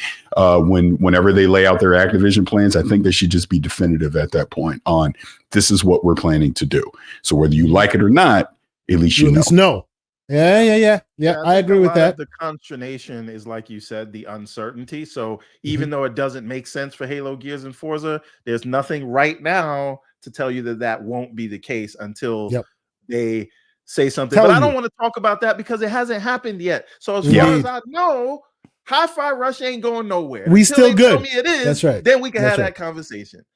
JD Gamer, $2 super chat. He says his wedding looks like it's going to cost him $30K. Bruh, calm down, man. My wedding cost me. I won't tell you how much it cost me, but it was cheap. It was cheap. And it was the greatest wedding ever. I've been married for 10 plus years, and I'm still happy that my wedding did not cost me that much. It's a thing. And then he says, to button it up. That was the price. Oh, I know. And then he says, to button it up, congratulations, Everborn, with a $2 super chat. Thank you so much, JD. You have been prolific today, and it is awesome to have great community members who are supporting us the way you are supporting us. But let us quickly before we go, because we are we're over the time. And by the way, I know Web Dave, you don't have too much more time left. If you want to peace out right now, sir, I will give you your outro as you well deserve, and I will let you do that. I think we'll take about 15 minutes for Tech Talk. What do you think, sir? Well, I do need to head out, so thank you so much for having me on. I appreciate it. It's thank you, Dave. With my co-host Richie and everyone, and of course, Paris. Thank you so much for joining us, man. It was so awesome having you. No, of course, it's always good to talk to you. It is, man. You're awesome. But I do want to say that I like that. The only reason I haven't had out is because I got to meet my sisters at my mom's house. We're still getting things done, and I made room for this, but I got to go. Of course. Me and Retro, I'm sure Retro will tell you more about it, and I'll put the link in the chat. We are doing a show tomorrow night. It's going to be a big one for us. It is at 7 p.m. Central, 7 p.m. Eastern Standard Time, and we have on Mr. Boomstick, and we have on Tim Dog. So we are going to be very nice. Y'all are going Xbox hard. Let's go. Well, sometimes you got to do that. So yes, sir. Yeah. So it's just a matter of, we're going to talk about a lot of things, gaming, a lot of posts Tim Dog has put up that are kind of ambiguous. So we're going to try and dig into those a little deeper and see what we can pull out of a little bit here and there. We'll just kind of see what happens. But guys, thank you so much, Kay. Always thank you for being here. It's always great to have you here, sir. Yes, absolutely. We'll of course have you back. Yeah, man. Neo, bro, what are you doing? I appreciate you, sir. Thank you so much. With $100 super chat. He says, congrats to you, Everborn. Wishing you and your future wife continued success and happiness. Raise a few glasses on me. Oh, brother. Thank you so much. That is amazing. Get drunk to forget how much it costs. So yes, I will be. Thank you so much. And thanks to Web Dave for being here as well. This has been a great show. As we said, we're not going to have another show for maybe 2 weeks. So we might as well leave with a barn burner. We have maybe 15 more minutes if y'all can stick around. And I want to talk a bit of tech talk real quick before we get the heck out of here. And yes, We've heard about it. We've seen it. I am a huge VR dude. My index is right there. I have my Quest. I'm a big guy, and I love the VR stuff. Even though, yes, it's a niche product and blah blah blah. See, now I see Paris Lily is not a VR head, because if he was a VR head, he'd have a proper headset with the back, because that will last you 15 minutes before you get headaches, sir. Get yourself a proper headset. I'm watching. I'm now looking through the pass through. It's not as good as the Vision Pros, but it's definitely not as good as the Vision Pros. But yes, let's talk about it, because the reviews for the Quest, the Vision Pro, are in, and everybody's talking about it. And let me just say, I am quite jelly. I have hit that button almost twice now, and the only thing that eventually I did. And by the way, pro tip for those who don't know. If you are an Apple faithful and you don't know that, you go to your Apple Store app right now and you have the opportunity to make an appointment and go test one out for yourself.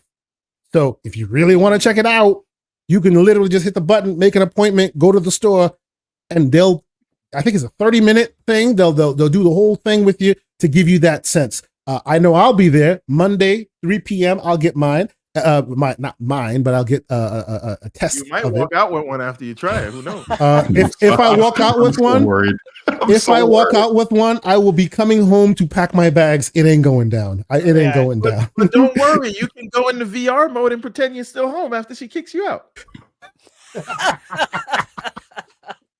So you can have an AR wife. She technically be right next to your side. You're just gonna build her. I got my appointment Monday at 2:00, and I have an Apple Card too.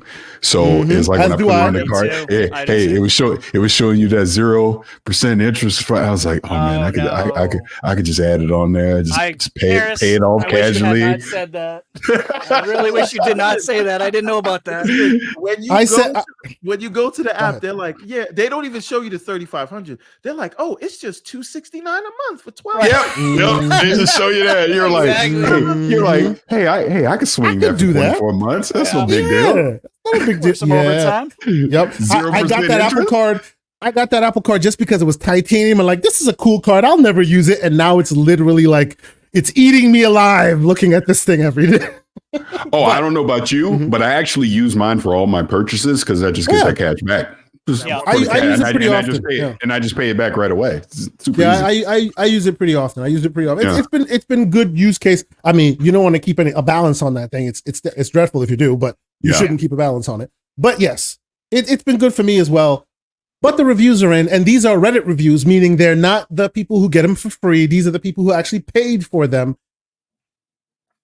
Everborn, you've been eager to talk about this. Yeah. What are your thoughts, sir? So I wonder, because the most I feel like critical review I've seen of it was Nilay Patel from The Verge. Yep. But I'm starting to look at other sort of tech journalists, right?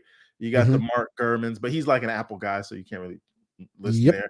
But the Joanna Sterns, you got all these guys, and I'm seeing them go on to CNBC and CNN with these things, and it's starting to feel more like a sales pitch, right? It's feeling like they're treating it with kid gloves, and they want to believe it, even though they know. Does it feel, Everborn, like the blowing into the DualSense controller energy a little bit?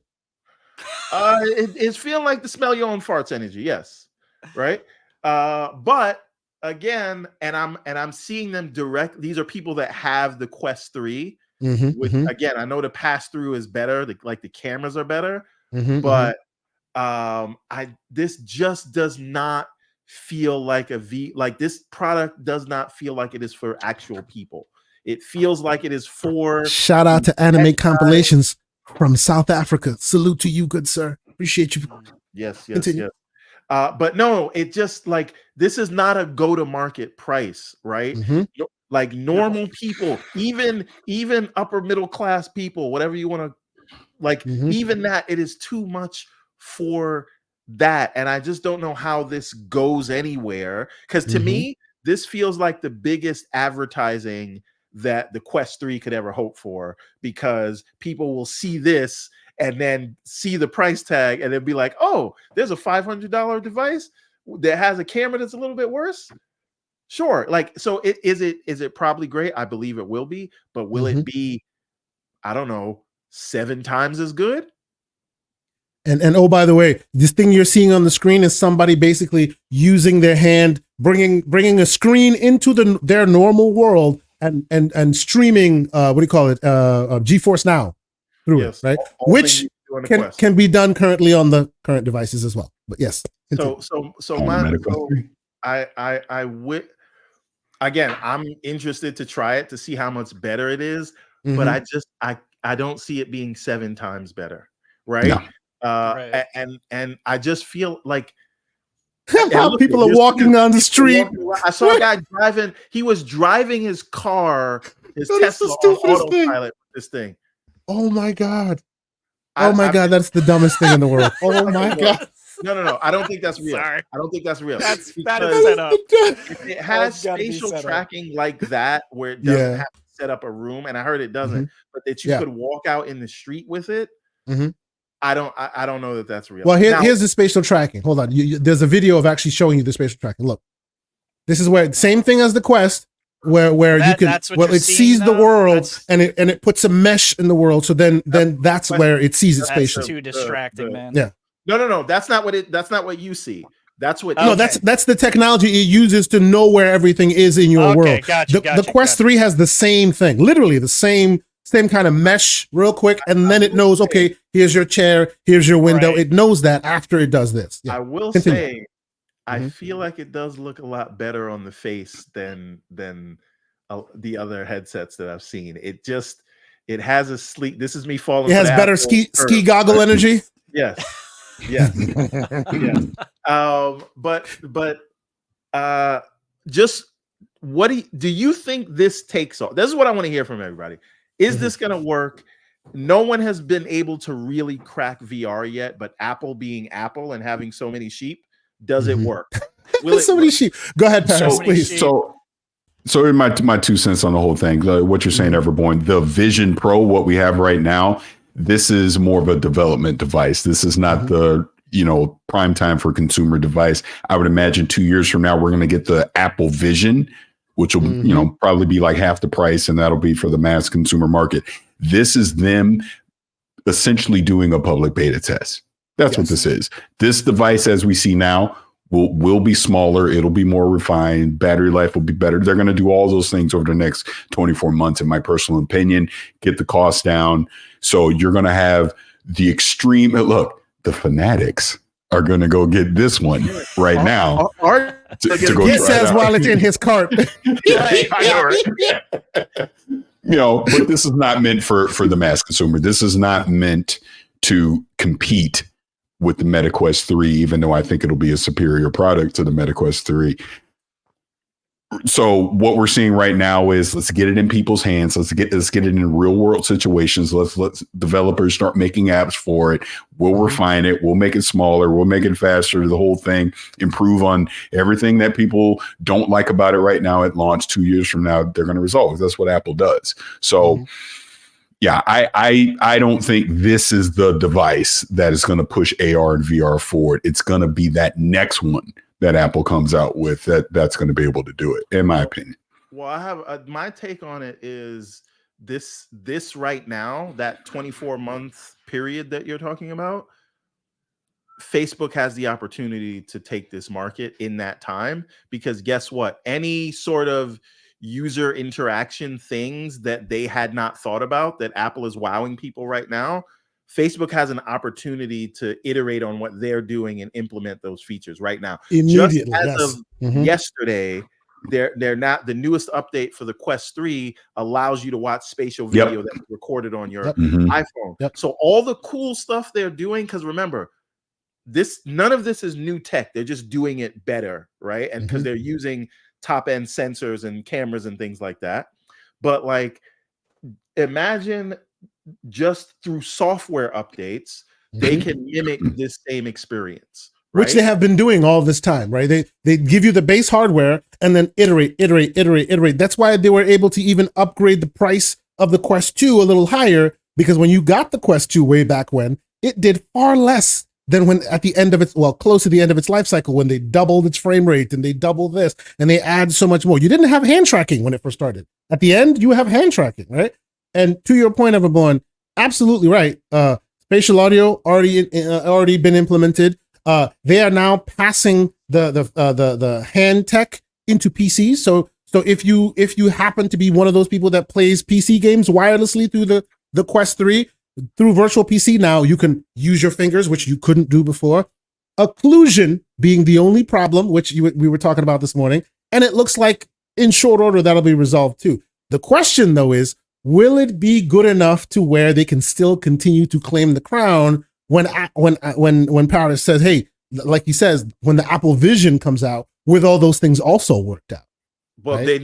they need to solve these software issues so that they can have, because even the Vision Pro or the regular Vision that will eventually come out, that is probably still going to be $1,000, $1,500. Oh yeah, it'll be at least 2K. Yeah, at least 15, something like that. Yes. The Quest will be a $500 device, and the Quest Pro may be $1,000, and it'll have the same level of sensors that are in your Apple product, but minus the Apple tax, right? So I like right now the Quest is going to outsell the Vision Pro maybe 20 to 1.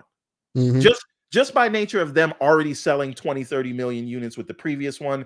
AR is the hotness now. It has AR, like it will do that. So in the same way, you'll see the iPhone may make more money overall, but Android globally outnumbers iOS like 4 to 1, right? Right.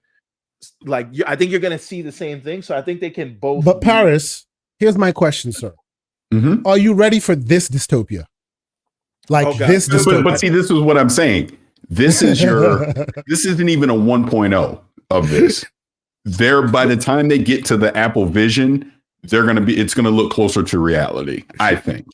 And for those who aren't aware, this is their version of avatars talking to each other. So these guys are, and you know, shout out to iJustine and Marcus Bromley and Brian Tong. They're basically having a conversation in the Apple Vision Pro, and this is how they look like to each other. And I'm just like, is this dystopia or this is utopia? I'm not quite sure just yet. I don't want to live in this world, right? I don't know if even I if like this. even if it works, and even if it will look better, do you like they're trying to tell you this is a sense of presence that you could feel like a person is in front of you. You know how you feel like a person is in front of you when a person is in front of you. In front of you, right? Yeah. Like I don't want to see a digital representation of a person that I'm trying to look in the eyes. I don't want to look into digital eyes, right? But I don't even like make phone calls anymore. I'm texting most of the time. I don't want to see your face. I barely use FaceTime, and I got all these Apple products. Like it's probably because I'm getting older. I'm going the other way where I like to see people less. So this is like a nightmare for me. Like I don't know. #graybeards. Like hashtag graybeards. Can I avoid this future? Go ahead, Paris. No, I was just going to say the one like you know, Marcus Brownlee's up there. Like I've watched all the reviews. I just seen everything, Brian. But the common theme seems to be, ironically enough, Nilai's was probably the most negative one I saw, but I really respected that.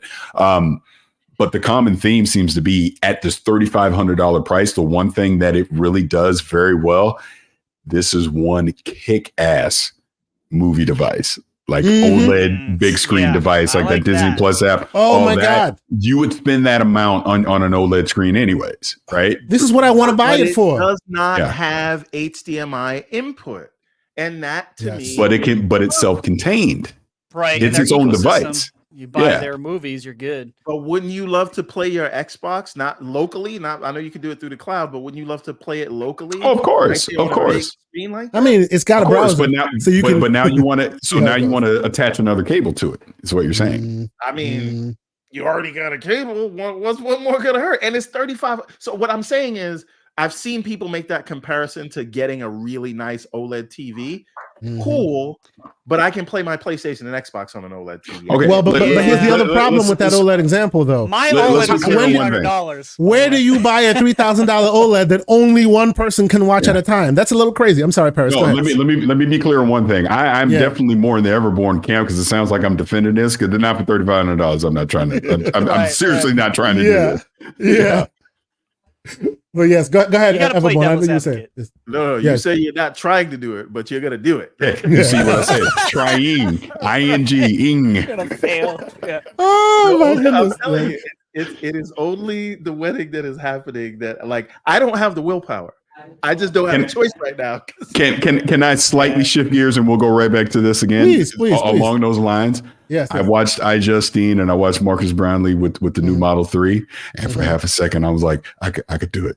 I could do it. I could get rid of mine right now and go get that one. I could figure it out. I had to talk myself out of that too. So I am trying to not go with the new tech. Stay with what you got.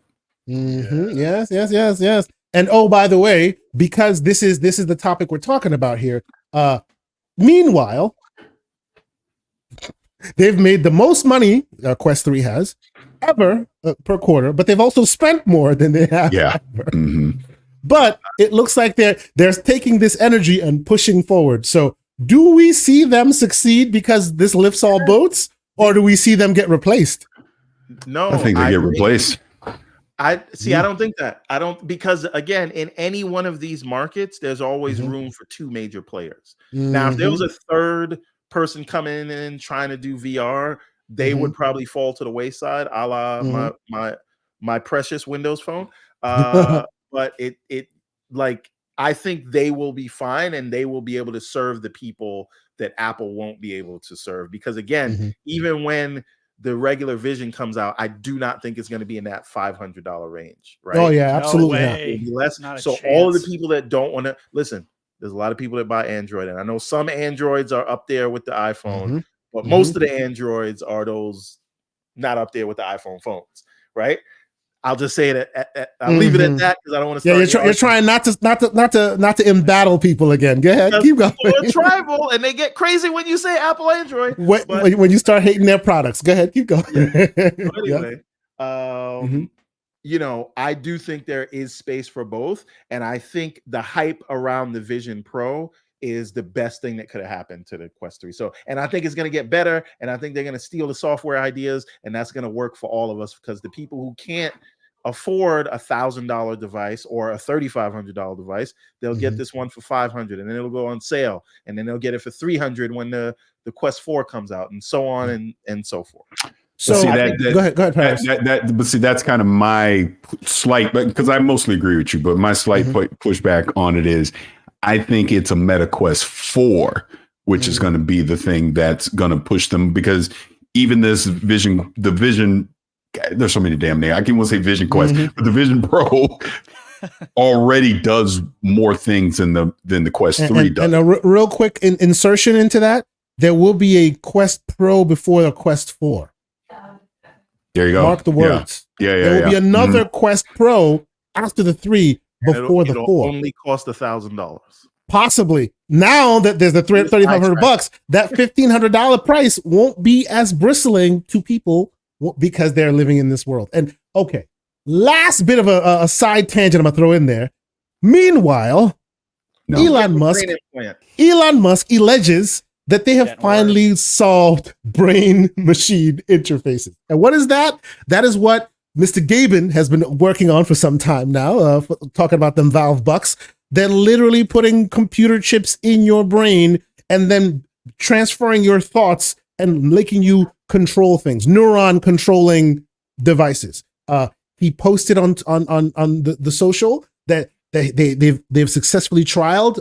They were approved to trial human trials in September of 2023. But if you read this thing, you will come to the realization that before that approval, they were being investigated because they had killed thousands of animals cruelly in trying to get this to work.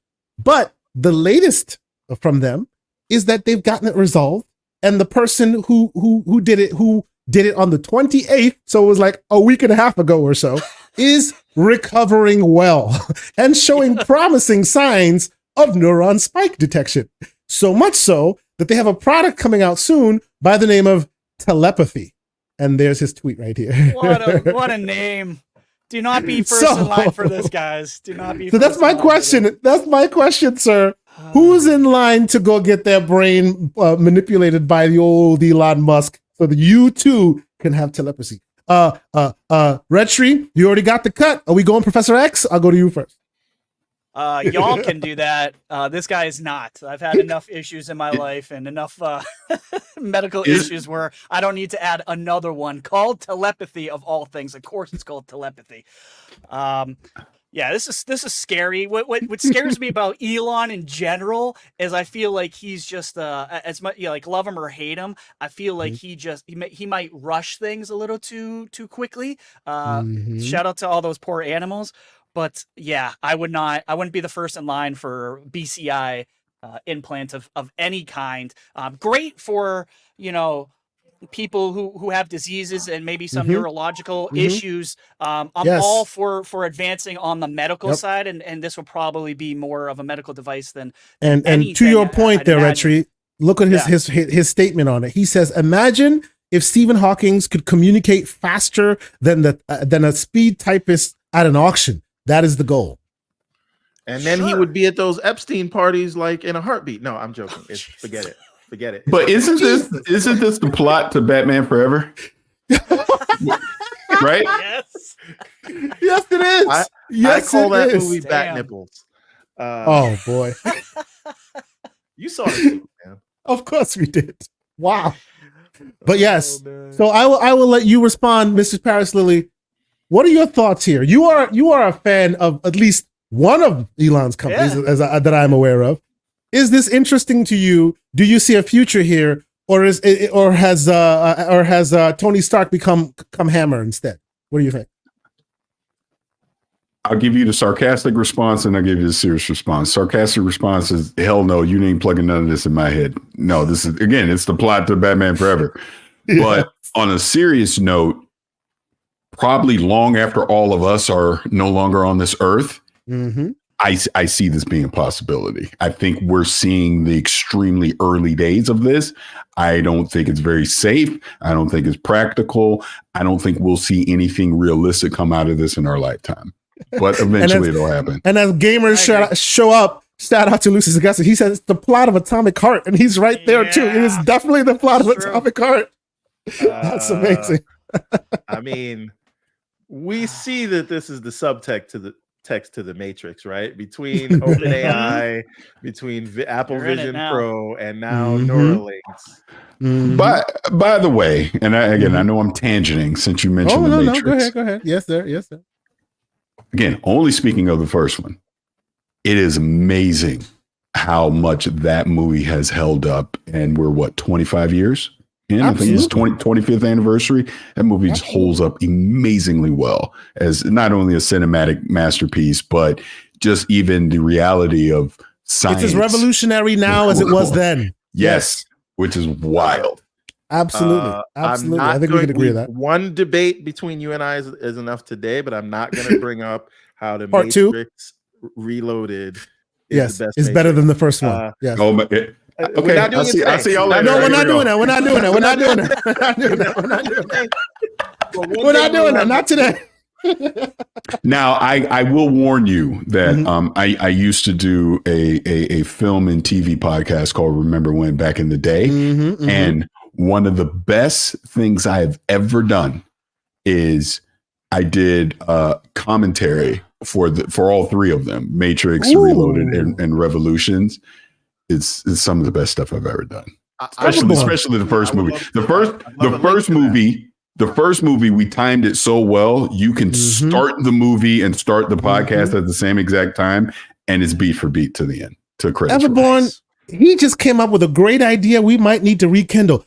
Paris Lily, in the future, do you feel like having a conversation over a rewatch of The Matrix? Because that sounds like a perfect plan. I would love to have this Reloaded debate for sure, because I don't hate Reloaded. Don't get me wrong. I think Reloaded has some brilliant concepts in it, but to say it is better than the first one, that's crazy. So I won't let that debate happen now. But what I will say is, before I spoke with Everborn Saga, I was on your train, and now I see his point. Like, there's a lot of subtext. There's a lot of context that matters there, but I see his point. While I still think the first is a masterpiece of epic proportions, after our back and forth with Everborn, I have raised part 2 to a higher level than I initially did. Now, we will not speak of part 3, but yes, I have raised part 2 to a higher level. Part 3 But is see, like Bruno. I feel you cannot talk about Reloaded without talking about Reloaded. Without part 3. Yes, I know. And part 2 and 3 kind of essentially it's one movie. yes, essentially. yes, There's absolutely. There's a long-standing saying for Reloaded fans that they'll tell you the worst thing about Reloaded is Revolution. Yes. Right. Yes. Right. That one doesn't exist. That one doesn't exist. I get we're not debating this. I'm not trying to debate it, but here's the flowers that I will give Reloaded. Mm-hmm. Not enough Merovingian and not enough twins. The Merovingian is one of the most fascinating characters in that universe and extremely underutilized. This and is as why cool as he was in the fourth, I think they did him dirty, but continue. I'm sorry. they did do him dirty. But the reason I bring that up is I know we're not debating it, but the reason I bring that up is because the Wachowski siblings had a great philosophical concepts going into Reloaded and ultimately what they did with Revolution. So I agree on that. But if they would have had the foresight to not film back to back, I promise you they would have seen the potential of what the Merovingian could have been in Revolutions and expanded on that. And that's just the one thing about that I don't like. Because think of the ambition that they were doing at the time. They did both movies back to back. They did the Enter the Matrix video game that tied into it. Yes. Tied directly into it. And it had 7 hours of footage that if you did not play the game, you missed 7 hours of video footage. Amazing. You missed on all that stuff. They were doing the Animatrix at the same time, and they were doing the comic stuff, the web comic stuff too. All of it tied together. Brilliant. Way ahead of the time when it comes to that stuff. If they were to do that I think Kevin Feige cobbled up the pieces that they started. They started that interdimensional, go ahead. They got it from Star Wars, but to me, just because of the age that I grew up in, The Matrix was my Star Wars, right? And I'm definitely being like facetious when I say Reloaded is better, but I do hold it in the same regard as the other one. Where I'm not debating it now. I'm just saying I want to clarify what I'm saying. I'm not saying Reloaded. Here we go. Better, it is right. Here we go. It's right there with the first one for me. I'm gonna leave it there. So because we'll talk about this for another hour. And we have done 2 shows here, ladies and gentlemen, 2 shows. And thank you, Paris Lily, for being here. We switched gears, we switched applications. We're still going, and we have over almost 150 people in here. Salute to the panel and the chat. This has been amazing. Go ahead, Paris. No, I'm just gonna say blame Everborn for me being here. Don't DM me no more. Oh man. And I think I will let JD Gamer get the last word before we get to the outros. And he says with a $5 super chat, could HoloLens, I see what you did there. Could HoloLens be rebranded for the consumer market with Xbox integration and be successful in a world where both Meta and Quest exist? Absolutely not. That whole team's gone now, so I don't think so. And they just bring them all back. Windows mixed reality out of Windows. So, do you know? Speaking of that, I did the Halo experience in HoloLens at whatever E3 that was in the mid 2010s. It was amazing. Loved it. Absolutely thought it was great. That device was also $3,500. Yes, it was, and it didn't go far. If you adjust for inflation, it was like 6,000. But you know what? As far as the integration and all that, my bit of smoke that I always say, and everyone agrees with me on this one. They always tend to they're clairvoyant, but they don't know how to really place it well. Look at Cortana; they gave her a voice, retired her voice, and then gave her a brain after. Right? Imagine a world where Copilot exists with a Cortana's voice. You are done. But of course, they retire her first before they give her a brain. So you said great ideas, but they don't know how to finish them. It's almost like Wachowski. No. You won't let me do that. I won't let you do that. With that, ladies and gentlemen, we are at the end of this show. And first off, I will thank so much to one half of the dynamic duo that is the Gamers Council. Registry, thank you so much for being here, sir. You bet. Tell man. the people where they can find you. You guys have a great show coming up on Sunday. Where Yeah. can people find you? Yeah, well, you guys can find me on Game Pass _daily on Twitter and Game Pass Daily on my YouTubes. And you guys can find me and Dave on his channel at Outbreak Gamers. Tomorrow we got a podcast. Like you said, we got Tim Dog showing up and Mr. Boomstick. So we're going to talk about the state of play and all kinds of good stuff there. So it's going to definitely be interesting. And we got the new podcast coming up on Saturdays at 7 p.m. called Aim Down Sights. That is going to be with myself, Red Dead Panda, and Next Gen Nero. That's going to be happening in March. We should be launching that. I know people have been waiting for that for months. I swear to God, it's real. It's not fake. It's happening. So yeah, looking forward to doing that and chopping it up with some different people. Absolutely. And thank you, chat. You guys are awesome. Today, I almost said tonight because I'm used to podcasting at night. This morning. Thank you all. This podcast. Almost night. He said. Right, exactly. Yeah, we went a little ILP on you guys. I'm sorry. Just a little bit, you know. Yeah, just a little bit. Shout out to Paris, man. It's good chopping it up with you. What I love about, coming on shows like this is we can have discourse and we can disagree and everyone's cool at the end and we don't have to be toxic about it. So, and this is how it should be, guys. We always preach that on our show. Like we can have disagreements, but at the end of the day, we're all friends. Everything's cool. We all hunky dory. So, shout out to the chat and shout out to you, Everborn and Kay, for bringing me on the show today. It was a bunch of fun. We appreciate you for being here, man. And of course, the prodigal son from my hometown of Florida right now, Paris. Thank you so much for being here. I appreciate you. You jump in, you're rolling with the punches. We appreciate you, sir. Like this Discord is always great. And then you show as a reference design how it should be. We can have the back and forth and still be cool as Richard was saying. This is how it should be done. Thank you so much, sir. Where can people keep up with all your ongoings? I know you probably don't want them to reach out to you on Twitter. Where can they keep up with all your ongoings, sir? You can find me over at Kind of Funny and Gamertag Radio, and then I'm Vicious696 on social media. There we go. And that is it, ladies and gentlemen. Again, housekeeping note: there will be no show next week because some of us are getting married and others are going to be there for that event. And also in 2 weeks, we'll see what happens. I got lost in the mail, huh? Yeah. Speaking of that, Not too late. maybe Make it. maybe you'll see me on social post the invite because people need to see that damn invite, bro. People need to see the invite. But I'll put it on social, the invite. But yes, thank you guys so much for being here. This has been amazing. We're giving you a barn burner episode because we ain't gonna be here for about 2 weeks. So for myself and Mr. Everborn Saga. Final plug. Please join the Discord because even though we're not going to be on this show for 2 weeks, if you want to keep up with our ongoings, trust me, we're going to be on that Discord talking the smack that we always do. Even if we're out of the country, you'll catch us there, and you'll probably we'll do unofficial GCP shows as well. But yes, we are done. This is over. Anything else you want to say, Everborn Saga? Where can people keep up with you while we're away on vacation? You won't be able to keep up with me because I will be getting busy. But hey, now I'm getting married. This is what you're supposed to do. But I will hop into the Discord from time to time, and I thank you everybody so much. I thank all the supporters of the show, and I thank you, Paris, for coming on and speaking your piece, even though we don't agree, we still understand each other, and I think that's what it's about. That's what I love about this community, that there are people that you can do that with. And I love everybody in the chat. I love the Xbox community. I love all the gaming community. This is dope. I will see you guys in 2 weeks. And thank you, everybody. Thank you so much. We're going to hit the outro button. This might be the old outro because we're using a different tool. We'll see you all in 2 weeks. Peace. Thanks for being on it.